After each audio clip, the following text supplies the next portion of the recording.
Well, good Shabbos and welcome. This is Torah study for a Shabbos afternoon, and I'm Rabbi Ed Feinstein, joined today by my dear, dear friend, Rabbi Marc Gellman. And it is a joy to be together with you. Marc, I hope you're well and Yeah, enjoying life in Florida.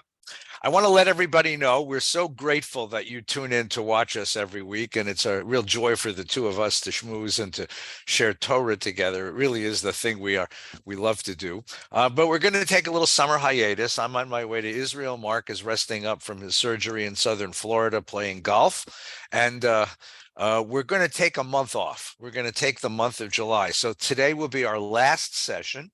And our next one will be on August the 4th, the Friday afternoon, and Shabbos, August the 5th, when I return from Israel and Marc is ready to join me in wrestling through the Torah again. So we want to wish everybody a really quiet, restful summertime wherever you find yourself. If you're dying for Torah on a Shabbos afternoon, I think a lot of these are archived on YouTube. So you're welcome to watch last year's presentation or the year before.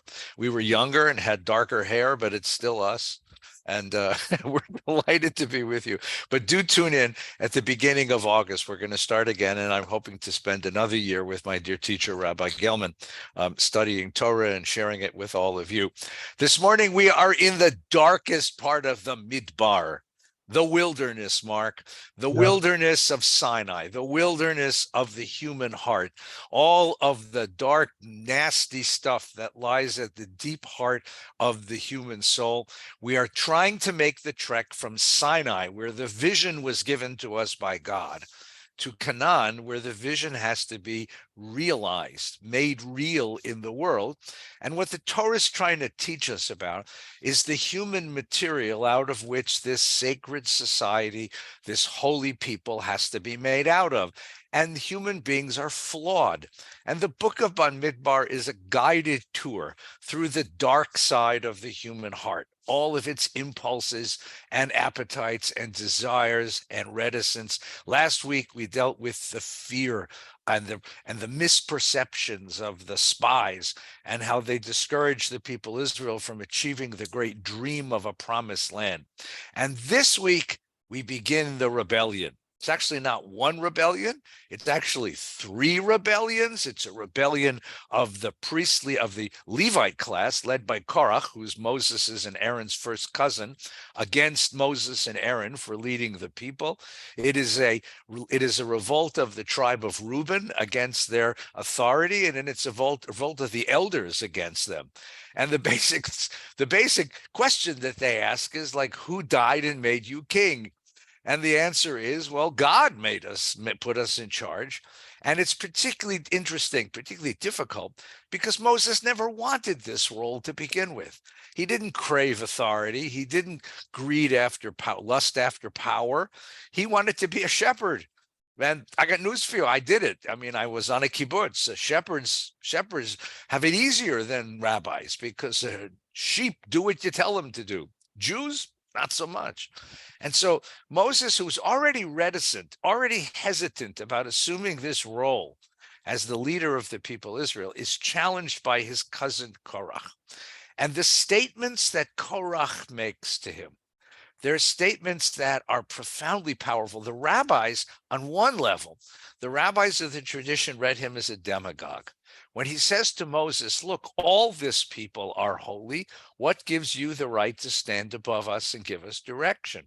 In a certain way, he's right. God said to Moses, you are a kingdom of priests, Mamlechet Kohanim v'Goy Kadosh, a kingdom of priests and a holy people. If you're a kingdom of priests, who is this Aaron fellow? Why does Aaron get to do the worship and not all the others? And who is this Moses leading us forward? And then he says to them, you don't have a right. You don't have legitimacy. You don't have the right to stand before us and to lead us. The elders rebel against him. The priests and the Levites rebel against him, and the tribe of Reuben rebels against him, particularly because they're supposed to be the firstborn, supposed to be the leaders. So we have three different rebellions wrapped into one mishmash of a story, kind of a mixed up story as it's told. Marc, what do we make of this story? Well, the first thing is, it sounds like Korach is right. And the more modern you are, the more sympathy you have for Korach. He says, he starts out with, this is too much for you.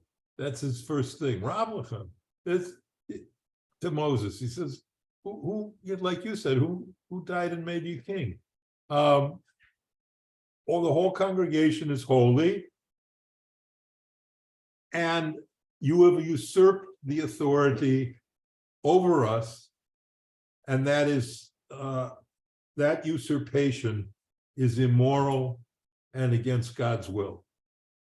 And that sounds really appealing, especially, as I say, to the modern ear, where we're all on the barricades all the time about this or that.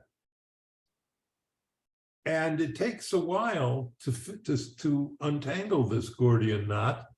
And it takes a while because the response of Moses is, what do you want from me? He says to God, I didn't want this. And God comes down and strikes them all with a plague and with terrible punishments and death, and definitely leaves no doubt about what side God is on.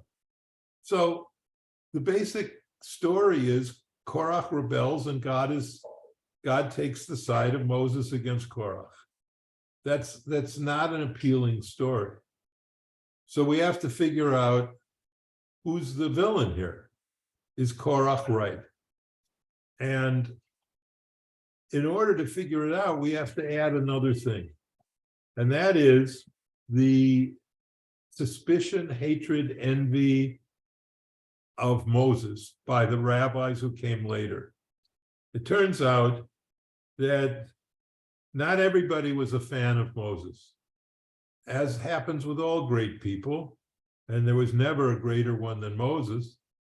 They attract their enemies and their critics, and particularly the rabbis, who themselves were like little Korachs. The basic rabbinic revolt, let's not forget, is Korach's revolt. They're basically saying to the priests who owned Judaism, who are you? Who died and made you king over Judaism and let you own Judaism? Judaism should be owned by people, all the people, and particularly by a group of rabbis who are chosen by their merit. That's another key element in this rebellion, which was that the Levites and the tribe, the family within the Levites who took over in their own rebellion, the sons of Aaron, they all ruled by heredity. Even now, you're a priest or a Levite because your father was a priest or a Levite.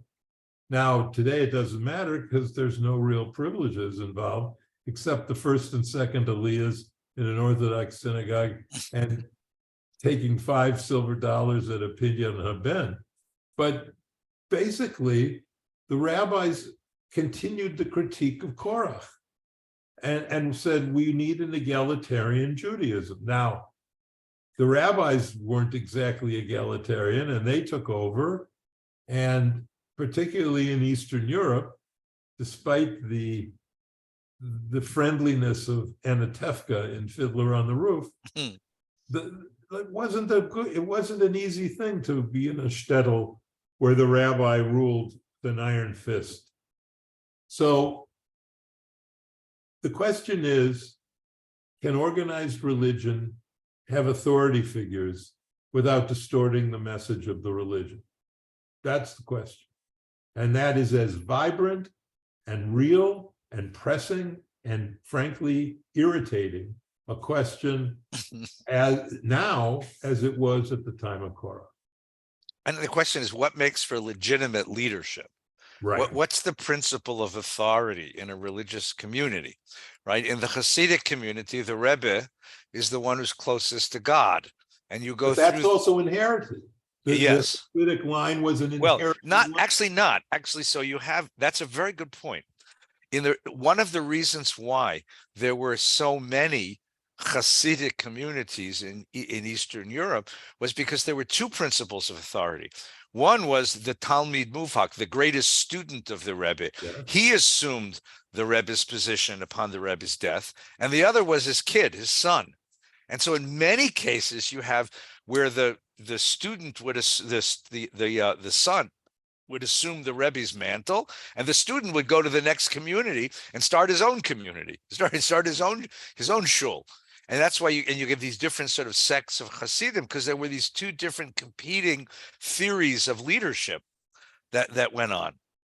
That's right. And people don't realize, because everyone knows about Chabad, and they know about the whole Rebbe, was the Rebbe the Messiah and all that. A lot, they don't realize it all comes from this. Mm-hmm. Because in the Lubavitch movement, it was hereditary. Mm-hmm. So the idea was that the Schneerson would give the mantle to his son, but he never had a son. Yeah, a daughter. But so what were they going to do? So his followers were confused because he was the Rebbe, he was a miracle worker. He could have certainly produced a male heir if he wanted one, so they thought. And so they said, well, there's only one reason why the Lubavitcher Rebbe, Menachem Schneerson, didn't have a male heir, and that is because he didn't need one. And why didn't he need one? Because he was the end of the line. What's the end of the line? The Mashiach, the Messiah. Right. So that's how we get this whole business nowadays, where a group of Chabadniks, not all Lubavitch Hasidim, but some, worship Menachem Schneerson as Melech Mashiach, right, the King Messiah, and it all comes from the failure of a hereditary dynasty. All right, but let's go one more step deeper. The rabbis of the Talmud had a really interesting relationship with Korach. On one level, they saw Korach as rebelling against Moses and therefore rebelling against God. And they castigate him terribly. They say he's a demagogue, he's greedy, he's doing this for his own purposes. He wants this, he just enjoys the attention and the power. He basically wants to reassume the role of Pharaoh. They make Korach into an absolute evil character. That's one trend within the rabbinic voice, the rabbinic tradition. But there's another one. There's another one which is much more interesting. Yeah. Which is they place in Korach's mouth all of the contradictions that they know are implicit in Torah Judaism and in rabbinic Judaism. They know that any system of organized religion has within it a certain set of contradictions, a certain set of paradoxes. So, for example, arbitrariness also. So, for example, they say, Korach challenges Moses on the basis of Torah. He says to him, Midrash, folks. Right, this is the Midrash. This is a rabbinic Midrash. So he says, you said that every doorpost has to have a mezuzah. And the words of the mezuzah are the words of Torah, the words of the Shema. What if I have a room filled to the brim with Torah scrolls? I have a whole vault full of Torahs. Do I still need a mezuzah on the door? And of course, Moses says, yes. And then he says, okay, you said a tallis has to have one thread of blue. What if the whole tallis is blue? Do I still need a thread of blue on the fringe, on the tzitziot? And Moses, of course, says, yes. And so they're pointing, what they're doing is they're playing with this idea that there is, as you said, a certain degree of arbitrariness and always a degree of inconsistency. Let's call it that.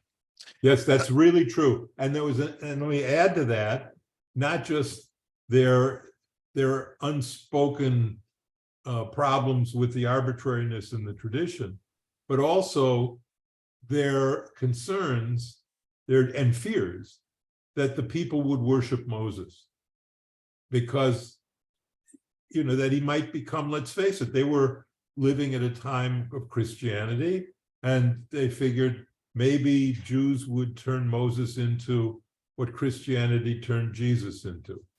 And they were worried about that. And so they included in the Midrash negative Mosaic Midrashim.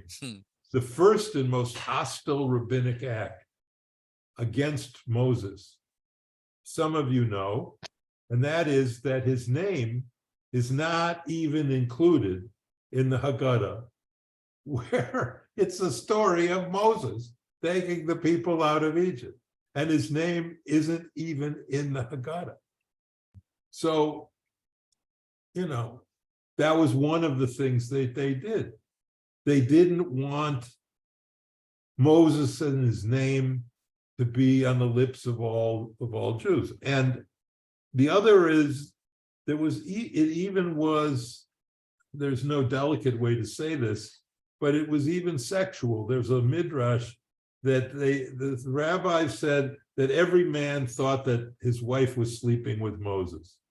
So they had a kind of really complex view about Moses, a fearful idea about Moses as a potential cult figure.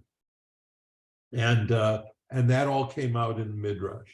And then there's one more, which of course is I think the most devastating of them all, of the same kind of ilk, where they place in Korach's mouth what they themselves realize are some of the problems, some of the paradoxes and contradictions, inconsistencies and arbitrariness within the Torah system. We said, once upon a time, there was, how's it go? Once upon a time, there was a poor widow, and she was farming her farm. And when it was time for the harvest, Aaron comes along and says, I'm here to take the tithe, the first tithe for the priests. So she said, take the tithe. And then comes the Levites and say, we're here for the second tithe. And now we want the first fruits of the trees. And now and then pretty soon she gives up on the farm because they take away in taxes so much. So she goes and buys a cow. And Aaron comes and says, I want the first calf of the cow. And it goes on like this. And then finally at the very end, she slaughters the cow, and the priests come along and say, we want half of the cow that you just slaughtered. And what they're pointing out is something that, you hear it in the world today. It's like, there's like no end to how much you people keep asking of us. There's no end to how many demands you make upon us and make upon our personal wealth and our time and and you don't leave us alone. It's the kind of, that kind of midrash, and it's all placed in Korach's mouth. In other words, the rabbis use Korach as a foil, as a cipher, for putting what they themselves, it's their own self-critique. And then at the end of the story, I'm going to give away the end if that's okay. Moses at the end can't answer any of Korach's objections, not in the Bible, nor in the Talmud. So he calls upon God and says, if I'm right, prove it. And the earth opens up and swallows Korach, which is to say that the earth opens up and swallows all these contradictions. We know they're there, but now they're buried and we can move on. We can keep going with our journey toward the promised land. It's a way of saying, yeah, we recognize that in every religious system, there is a certain degree of inconsistency and paradox, and even maybe a degree of hypocrisy, but that's the nature of all human culture.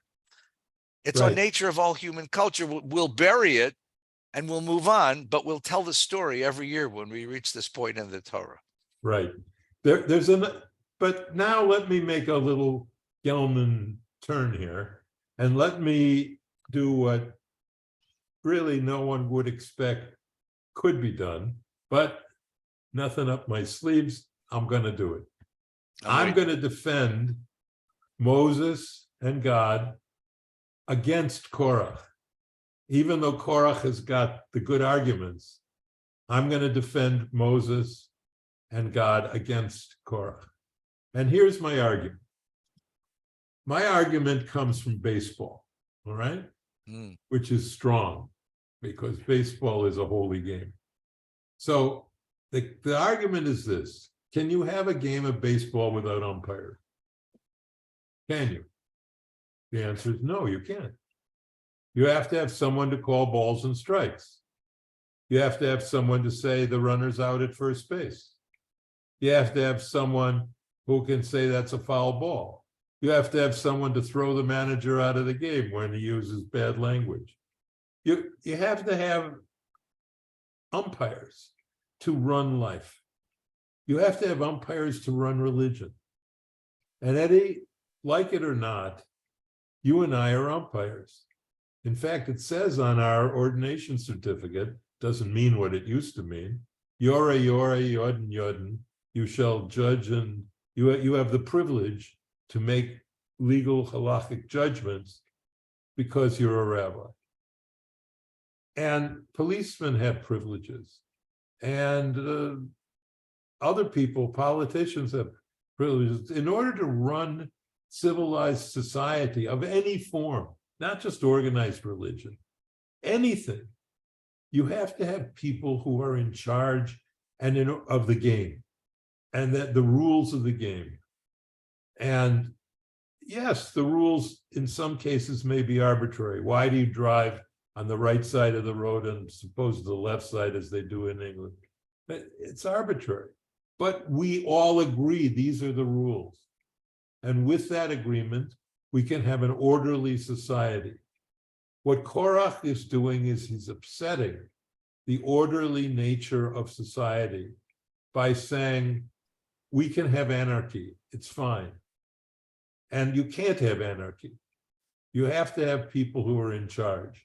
So in that way, Moses was right, God was right, Korach's rebellion had to be crushed. And that's So my let's play point counterpoint. Let me offer the other side. okay. Religion, many aspects of culture, but particularly religion, has a deeply personal side. We don't just join a synagogue because it happens to be close by the house and we like the building and the dues are low. We join the synagogue because the rabbi speaks to us. The rabbi seems to have something to say to us, or the cantor prays and inspires us in a certain way. And we attach ourselves to religion not only for the ideology of the faith, but because of the personalities that are there. And many, many, many in the history of human culture, many religious movements, of course, many political movements and artistic movements as well, gather around personalities. These religious movements gather around personalities. I follow my rabbi, my teacher. The rabbinic tradition has a great dose of this, right? They revere these great teachers. We don't have saints in Judaism, but we do revere our teachers. We do revere those who open our minds and open our hearts and guide us. And the problem with that is that, it goes to a person's head. It's you know what happens when a person is revered in that sense. They start to think of themselves in those ways. So it's important for people to come along occasionally, not all the time, but occasionally, and to challenge. It's important for someone to come along and to say, who says? Who says? Or where did that come from? Or what for? The rabbinic tradition recognized this, and so it builds into the structure of Talmudic Judaism dialogue and argument. And that's why you have not one rabbi, but usually they come in pairs, right? Akiva and Yishmael, Hillel and Shammai.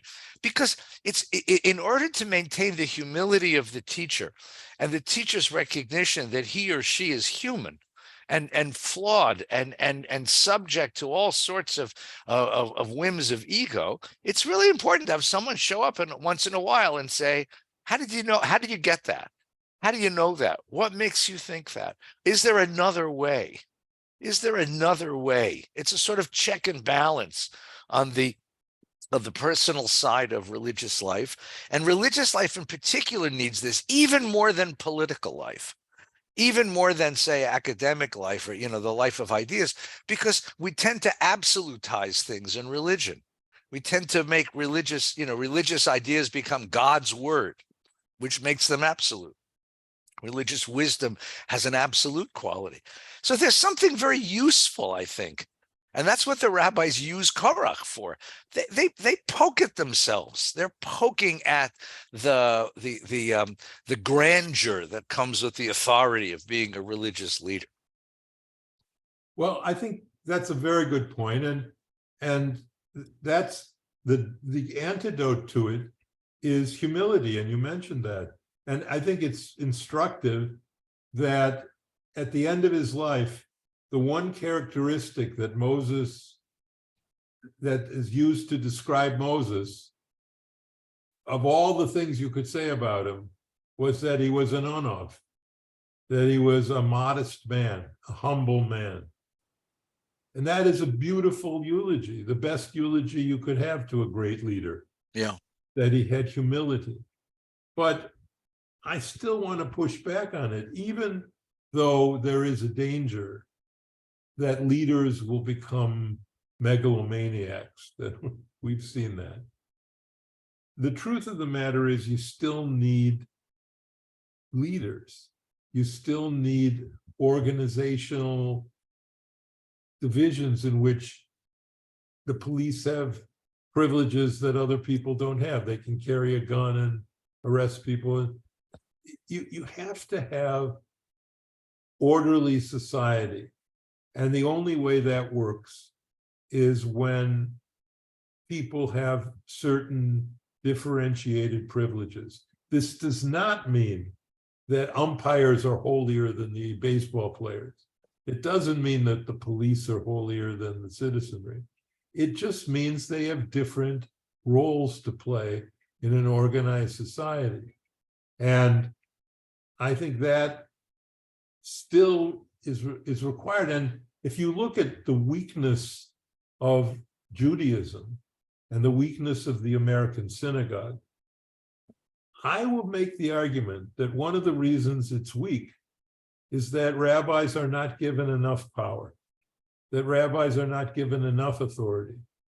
If you look at a business, any business, from a big one to a small one, the CEO of the business has the authority to run the business. They aren't just the title, it's not just the title CEO, they have the authority to run it. But rabbis are in effect the CEOs of synagogues, but they don't have the authority to run the synagogue. And they should, because you can always fire them, you can always get new ones, but as long as you have them there, whoever the rabbi is, that rabbi should have the authority to run the synagogue the way he or she or they believe it should be run. And so I'm still not a fan of anarchy. And I'm suspicious of people who are claiming, hey, we're all holy and we're all, all made in the image of God and we all have equal rights. No, we don't have equal rights. We should have equal opportunities, equal hopes, equal feelings of love from God. Right. But we don't have equal roles. Well, the Midrash, I think, capture this. There's a beautiful Midrash that says, look at what Korach says and look at what God had said some chapters earlier, right? Korach says, all this people are holy. That's not what God said. What God said to Moses was, Kedoshim tihiyu. Yes. You will aspire to holiness. You will strive for holiness. Ki kadosh ani Adonai. That's a very good point. God is holy. We can reach. And there's some moments when we get a little closer, There's some moments when in our selflessness and our kindness and our compassion and our altruism, we can get a little holier. But you know what? It's always a reach. It's always a reach. And there's a big difference between a guy who says to a populace, you are exceptional. You are exceptional. And the other guy who says you can become exceptional. You can reach toward exceptional. The big difference is, again, what you expect of people, what you demand of people, and then what you invest in that particular leader. And the difference between a Moses who says, Kedoshim tihiyu, you can aspire to holiness, and a Korach who says, you are already, you're okay, you're okay, you're holy, you've made it. That the rabbis point this out very clearly is one of the big differences. And it's an interesting question to take up. As we begin a political season in America, as Israel is striving in its own political turmoil right now, where does a leader stand vis-a-vis a populace and the ideals that animate a society? That's right. And there's another interesting factor in this that I've often been amazed about, which is in every organized religion, the founder of the religion isn't the founder of the organized religion part. The founder of the religion isn't the founder of the religious bureaucracy. So Jesus is the founder of Christianity, but Paul is the founder of the bureaucracy. And, Moses is, you could say, the founder in one way of Judaism, but it's the rabbis in the rabbinic period, but it's the priesthood in the earlier period that is the founder of the bureaucracy. In Buddhism, Buddha is the founder of the religion, but it's the whole Sangha, the whole collection of Buddhist priests that creates the Buddhist bureaucratic infrastructure. Muhammad is the founder of Islam, but it's not Muhammad who creates all of the infrastructure of Islam. So there seem to be two great talents.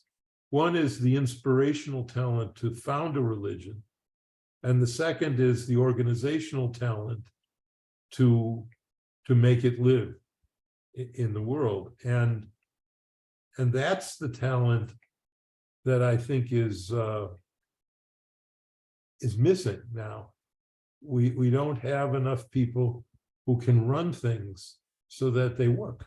And I really think that the answer, I'll just confess, I think the answer is we need like a rabbi to be the chief rabbi of the world. Now that rabbi should be someone who plays golf, I think ideally, because it's a game of the people. It should be somebody who has a sense of humor. It should be someone who has white hair, because that shows. All right. Where you could find someone like this, I don't know. But I think that it would still be a good thing to have a boss of all Judaism. And if anyone's looking, I nominate Eddie to be the boss of all Judaism. No. They're not a boss, but we can all join into a conversation. So one last point is that there in the book of Psalms, there's a very curious phenomenon. There's a series of Psalms in the late 40s, a few of the 80s of the 150 chapters of Psalms that are designated Livnei Korach, for the children of Korach, or of the children of Korach. Now, in the story that we're about to read in the Torah, the ground opens up and swallows up all of Korach and his household and all of his buddies and all the rebels, which is certainly, every rabbi's dream, to be able to touch the ground, and the ground opens up and swallows a board of directors that gave the rabbi a hard time. I'm sure that's a fantasy that you, Marc, and many of us have had. No, not me, but I No. But other rabbis, certainly. Far away from me. Far away. But at the very end of the story, in the book of Numbers, the last line of the story is, not all the children of Korach were swallowed up. It says a little bit of him was left in the world. And so you find in the book of Psalms a series of these Psalms which are Livnei Korach. In other words, the children of Korach ended up, they're Levites after all. They are Levites, they're of the Levitical clan, and they ended up as singers of songs to God in the holy temple. Now that's a beautiful notion. Every healthy community still needs a touch of rebellion.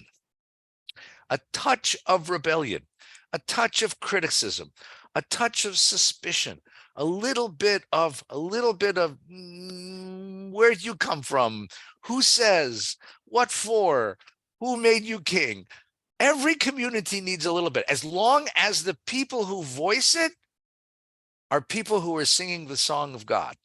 As long as they're doing it l'shem shamayim, not out of their own ego, not out of their own greed, not out of jealousy for the power of those in charge, but out of a deep sense of idealism for the ideals of the community, every healthy community needs to preserve a small undercurrent of questioning, of contradiction, of pointing out the contradictions. Every community needs that. I think that's a wonderful way to think about this. So those are the benefits of heresy. A little bit of heresy, is always important in a believing community. Marc, thank you for sharing Torah. Thank you for sharing Torah this year. I know you had a very difficult year. Your health, I'm glad you're healthy and strong. I want to wish you a very wonderful July, the rest of June and all of July, and everyone is listening, a wonderful, healthy Shabbat and a wonderful end of the month of June, a wonderful July. We will commence the first week in August. Please look for us then. And thank you. And until then, Shabbat Shalom and Kol Tuv. Stay well. Stay well. Shabbat Shalom. Thank you, Eddie.